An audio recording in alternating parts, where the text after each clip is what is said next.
Hello and welcome to tip number 6 in the Selfish Guide to Fulfillment, Meaning, and Purpose. With me, your go-to friend. Today's tip is about failing. In short, you need it, go get it, you want more of it. To the point that if you're not failing, something's probably wrong.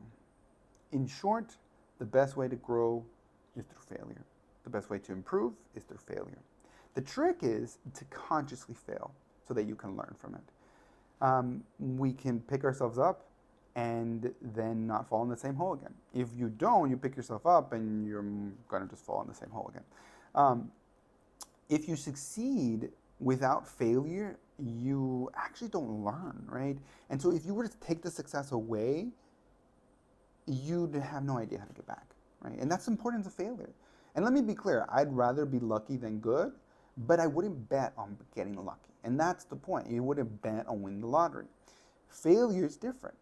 Failure is much more powerful. It's like touching the stove. You're going to remember that a lot more. And again, wisdom aside, it's very good, very powerful, but you're just going to recall it better.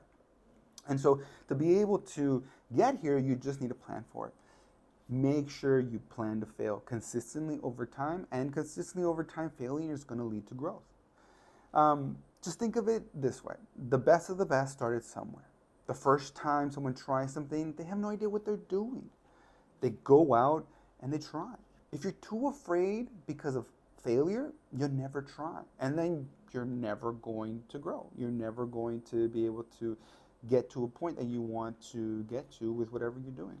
So instead of being afraid, plan to fail. Try something new and expect to fail whenever you do. And honestly, whenever you do anything, you should really just expect to fail. There's nothing wrong with it. I don't understand why a lot of people have this, negative perspective on it. It's good. The logic goes like this. If you want to be good at something, practice, right?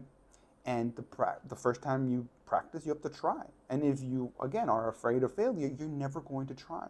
So face the truth. Be conscious of the failure. And it's going to lead to improvement and growth on a huge scale. And again, this is only natural, okay? Don't feel bad because you're not great at something. Everybody sucked in the beginning. The greatest athletes in the world, have logged thousands of hours. And the first time they tried it, they were probably okay. I mean, natural talent aside. So instead of running from failure, think of it like emotions. Embrace it.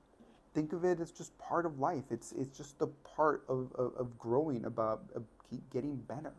This week, I want you to go out there, try something new, ideally.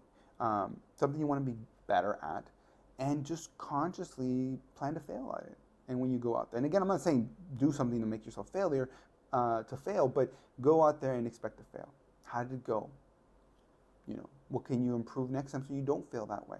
And then do it again. Rinse and repeat until you're at a level that you're content with. If you're doing this, you're going to be living, because doing is living. And so if you're too afraid to do anything because of failure, then you're not doing.